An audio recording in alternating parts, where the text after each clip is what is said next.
हे hello guys, मी आणि आई चाललो होतो कपडे वाळायला टाकायला. या 2 बकेटीन 2 लेकरं मागच लागले होते. मग काय गेलो घेऊन. उन्हातून आलं की एवढं गरम होतं ना, मग थोडंसं फॅनच्या हवेला बसले होते. थोड्या वेळाने बनवला स्पंज डोसा. जाळी तर बघा किती मस्त आली होती, पण याला लावायला लोणीच नव्हतं. मग तेलच लावलं.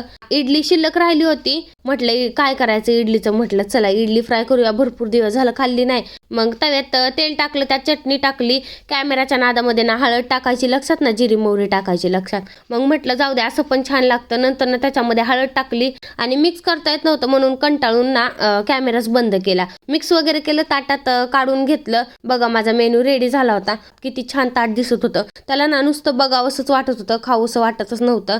पण बघून कसं जमेल, पोट पण भरलं पाहिजे ना. मग केलं चालू खायला, सांबरमध्ये इडली बुडून. आणि संध्याकाळी बघा आमच्या घरी चिकन आणलं होतं. रविवार म्हटलं की ना आमची नुसती मज्जाच असते.